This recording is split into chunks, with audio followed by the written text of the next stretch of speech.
How many times have you wondered why the person you cared for most now walks through life in complete isolation? Or why someone who once radiated pure brilliance now exists as though carrying the ashes of a fire nobody witnessed? Perhaps the quietest tragedy of all. How many instances of being overlooked does it take before silence transforms into a dwelling place? Carl Jung once wrote that what we refuse to confront within ourselves manifests externally as our fate. But what happens when fate becomes nothing more than an endless, empty corridor, where your only companions are the footprints of those who have already departed? This is the anatomy of contemporary isolation, not the solitude of hermits, but that of former givers, those who loved excessively, helped without limits, remained present beyond measure until nothing remained. We have all, at some point in our existence, treated others with a kindness that bordered on self-destruction. We provided emotional sanctuary to those who never brought back even the smallest comfort in return. And when the reckoning arrives, when your physical body screams out, when your heart collapses inward and your soul whispers that enough is enough, many people fail to understand. They claim we have become cold, ungrateful, remote. But this isn't about ingratitude. This is about survival. This is about the moment when your unconscious mind demands boundaries and severs connections. We are going to explore what lies beneath those who withdraw, not in anger, but in quietness, not out of revenge, but from sheer exhaustion. And throughout this journey, you might recognize fragments of yourself, or of someone who one day simply stopped responding. There exists a particular kind of quietness that doesn't settle in by choice, but through weariness. This isn't the silence of someone meditating, but rather that of someone who has survived an emotional hurricane. This silence isn't hollow. It brims with memories nobody wanted to hear, with messages nobody answered, with attempts that died in indifference. Have you ever experienced this quietness? It's that moment when you realize the groups on your phone remain active, but you don't. That celebrations continue, but your name no longer appears on the guest list. And strangely, you don't miss it. This distancing didn't begin with an argument. There was no shouting or slamming of doors. It was a gradual process like erosion that transforms mountains into dust. One unanswered message at a time, an ignored call here, an absence there, until the day when, without even becoming aware of it, you simply stop trying. Carl Jung said the unconscious is like a shadow watching over us, and when the unconscious recognizes that our relationships have become minefields, where every step carries the risk of disappointment, rejection, or invisibility, it takes control and guides the soul toward exile. But here's the detail nobody notices. Withdrawal isn't an escape, it's a diagnosis. It's not you who became cold, it's the world surrounding you that became inhospitable. It's not you who chose the silence, it's the cacophony of disappointments that became too deafening to continue hearing. So, what was once an excuse becomes a boundary. The phrase, "I'm busy," stops being an evasion and becomes protection. You no longer avoid others out of resentment, you avoid them as a precaution. Like someone who has been bitten too many times to extend their hand without trembling. If you have ever felt this, write "experienced" in the comments. This transformation is frightening. It scares those who remained, but above all, it frightens you, because deep down, you still remember who you were before the storm. The person who sent messages just to say, "I thought of you," who showed up without being called, who offered help before it was even requested. But that version of you drowned in a sea of absence. It was buried beneath years of one-way reciprocity. And now what remains is this new version, more selective, more silent, more alone. And do you know what's most paradoxical? It's in this new silence that for the first time, you discover peace. Peace isn't the absence of noise, it's the absence of wounded expectations. And if you recognize yourself here, if the world doesn't understand your withdrawal, don't blame yourself. Perhaps your soul is simply trying to breathe where previously it lived in suffocation. This is the silence after the storm. Now, answer me this. Have you ever had the impression of being stuck, even while trying to change? You read books, watch videos, make efforts, but something invisible always pulls you back to the same pattern. Know that this isn't coincidence, and there's an explanation. Researchers and thinkers have recently rediscovered a model of mental transformation used for centuries by philosophers, strategists, and thinkers who changed the course of history. A discreet but incredibly effective method that combines science, psychology, an ancient wisdom that very few people still know about today. Those who have applied it speak of a real internal shift, clarity, discipline, reinforced identity, as if they were finally taking control of their mind. We have left a complete video that explains all of this on our website. You can access it right now by scanning the screen or clicking on the link in the description or the first pinned comment. You haven't become insensitive. You have simply learned to listen to your own body. And it was screaming. It was screaming in permanent fatigue, in the anxiety of opening your phone and finding more demands than words of affection, in the knot in your throat from knowing that once more, you were there for everyone, but nobody was there for you. Jung reminds us that everything we don't confront consciously returns as fate. And perhaps this fate arrived in the form of distancing, rupture, silent farewells. But what others perceive as coldness is actually your breaking point. The moment when your nervous system, saturated from being ignored, manipulated, or rejected, decided that it was enough. The difference between selfishness and self-preservation lies in a subtle detail, the weight of repetition. You didn't cut ties on impulse. You released them because they were dragging you to the bottom. Each relationship left behind was weighed. It was an emotional accounting done in silence. How much do I give? How much do I receive? And when the balance became constantly negative, you left the game. Of course people react. They say you've changed, that you're strange, distant, different.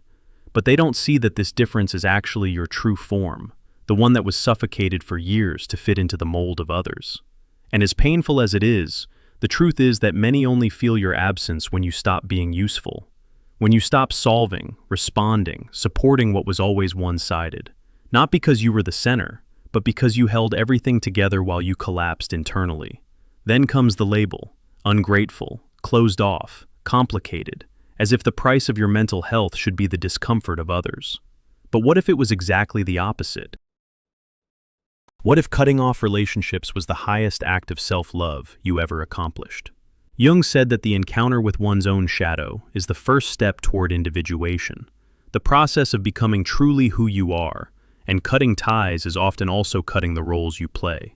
The eternal caretaker, the shoulder that never complains, the one who responds at 3 in the morning.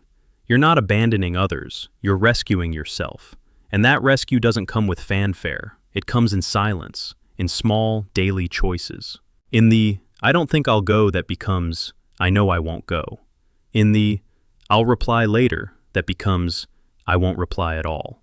In the, we need to catch up that becomes, maybe we don't need to. Those are choices made by someone who stopped accommodating others and began accommodating themselves. Someone who understood that authenticity sometimes requires emptiness first. And in this emptiness, something interesting happens. You start noticing things. You notice who actually inquires how you're doing and who only sends messages when they need something. You notice who respects your silence and who interprets it as hostility. You notice who stayed and who simply didn't notice your departure. This isn't bitterness, it's information. Crucial data that your psyche has been collecting for years, but that you refuse to see because seeing would require action. And action would mean solitude. But guess what? The solitude came anyway. The difference is that now it's voluntary. Now you chose it, not because you hate people, but because you love yourself too much to continue bleeding for those who don't even notice the wound. People throw around the word cold so easily. They say it as if it were an insult, an accusation, a moral failure. But coldness, as they call it, is often wisdom wrapped in caution. It's the understanding that not everyone deserves access to your emotional interior, that not every conversation merits your vulnerability, that not every relationship justifies your energy. You've become selective, yes, but selective isn't the same as heartless. You've become distant, yes, but distance isn't the same as cruelty. You've become quiet, yes, but quietness isn't the same as indifference. What happened is that you learned to recognize patterns. Patterns of people who take but never give. Patterns of relationships that demand but never reciprocate. Patterns of connections that drain but never replenish. And once you see the patterns, you can't unsee them. It's like discovering that the movie you loved had plot holes all along. The magic fades, the enchantment breaks, and you're left with a choice. Continue pretending or honor what you now know. You chose to honor it, and that choice, as solitary as it feels, is one of the bravest things a person can do. Because society teaches us to stay, to endure, to make it work, to never give up on relationships. But nobody teaches us that sometimes giving up is the healthiest option, that sometimes walking away is the strongest move, that sometimes choosing yourself over connection is not only acceptable, but necessary. Carl Jung spoke of the shadow, that part of ourselves we hide, deny, suppress. But what if your shadow isn't darkness? What if it's actually your truth? The truth that you're tired, the truth that you've given enough, the truth that you deserve better than what you've been accepting. Your withdrawal isn't a shadow, it's a revelation that you matter, that your well-being matters, that your peace matters more than their comfort. And if they can't understand that, if they label you as cold for protecting yourself, then perhaps they were never really looking at you. They were looking at what you could do for them. This realization stings. It stings because it forces you to confront something uncomfortable. Many of the people you thought cared about you only cared about your function. They loved the you who showed up, not the you who needed to rest. They appreciated the you who solved problems, not the you who had problems. They valued the you who gave endlessly, not the you who sometimes needed to receive. And when you stopped functioning in that capacity, they didn't see a person in pain. They saw an inconvenience. That's when you learn that absence teaches what presence never could. When you disappeared, some people didn't search for you, they replaced you. And that's when you understood. You were never irreplaceable to them. You were just convenient. But the coldness they attribute to you has nothing to do with a lack of affection. It's actually the most silent form of protecting what remains after everything hurt too much. You didn't become cold, you simply grew tired of burning in silence.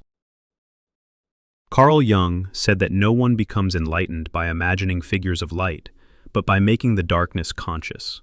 And your darkness, this space where you live today more withdrawn, more silent, more selective, didn't emerge from nothing.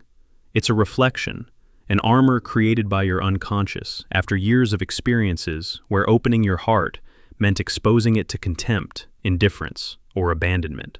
The truth is that you still feel everything, perhaps even more than before. But now you feel with caution, with filters, with pauses because you've learned that giving yourself entirely often means offering yourself to the slaughter. Being called cold hurts, but what really hurts is knowing that when you were warm, nobody knew how to warm themselves with respect. When you were present, nobody knew how to value your constancy. When you extended your hand, many took it, but few held it in return. And now you keep your hands in your pockets, not out of contempt, but out of memory.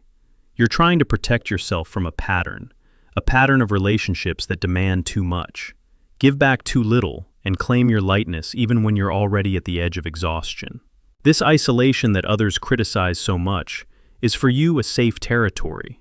It's where you breathe without having to pretend, where you don't need to smile when everything is collapsing inside, where you don't have to play the role of the accessible person. If this safe place speaks to you, write refuge in the comments. Helpful, resilient while you're exhausted from carrying the world. And here's the truth that almost nobody understands. You still want connection. You still believe deep down that reciprocity is possible. But the emotional cost of trying one more time seems too high.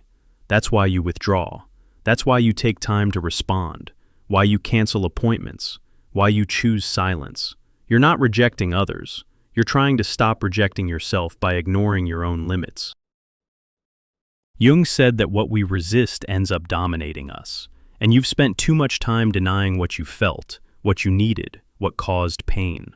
Today, your coldness is an attempt to finally listen to your soul, to recognize that there is indeed a heart in there, tired, not indifferent. Those who call you cold have probably never listened to your silence with attention. They never noticed the details, the gazes that turn away, the messages written then erased, the I'm fine that hides a universe in ruins. You're not cold, you're someone in the process of healing. And sometimes, healing requires taking distance. It requires that you preserve yourself, that you let wounds scar before exposing your chest to the world again. You haven't lost the capacity to love. You're simply learning to love without losing yourself in the other. You're understanding slowly and painfully that not all relationships deserve what is deepest within you. And one day, perhaps you'll open up again, but not from lack, not to please others, but because you will have finally found someone who doesn't demand that you break into pieces to fit into the space they offer. You're not cold, you're rebuilding yourself. And this process, as solitary as it may be, is one of the most courageous choices there is. You've made it this far, and if you've arrived here, it's because something within you recognized itself between the lines. Perhaps it was that phrase whispered in the middle of chaos, or that passage that tightened your chest. Not from new pain, but from ancient recognition. Carl Jung affirmed that the encounter with the self is a terrifying adventure, for which many prefer 1,000 times to follow the ordinary path. But you didn't choose the ordinary path. You dared to look within. Cutting relationships with everyone isn't the end of a cycle, it's the beginning of a reinvention. It's the instant when you stop bleeding in silence to nourish connections that empty you. It's the moment when you look at yourself in the mirror, see the accumulated fatigue in every feature, and despite everything, find beauty there, because now, finally, there's honesty. You no longer pretend, you no longer force, you simply respect what you feel, and that's a form of freedom that only those who almost lost themselves completely can understand. This isn't coldness, it's clarity. This isn't indifference, it's protection. This isn't drama, it's survival. Perhaps the world will continue not to understand. Perhaps they'll still say you isolated yourself, that you closed yourself off, that you became difficult. But while they talk, you move forward with silent but assured steps, with a soul under reconstruction, and a heart for the first time in a long while whole, even if it's still wounded. And if one day you decide to open the door again, may it be by choice and not from lack. May it be because you found someone who knows the difference between presence and burden, between love and dependence. Until then, guard your peace. It's yours, and it cost far too much to be offered to those who don't know how to value it. I remember one night when I was surrounded by people, friends, laughter, music. Everything seemed in its place, but inside, I just wanted to leave. Not physically, emotionally. It was as if I was acting in a play where everyone knew the script except me. I smiled on the outside, but deep down, I simply wanted to disappear. It was during that time that I read a phrase by Jung that struck me like lightning. Loneliness is not the absence of anyone around us, but the inability to communicate what is important to us. And I understood. I understood why sometimes we choose silence, why some of us cut relationships, not because we hate the world, but because it never really listened to us.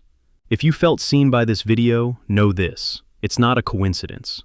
It's because there exists a world within you that deserves to be heard. And I'm honored to have been, even if just for a few minutes, a part of this process.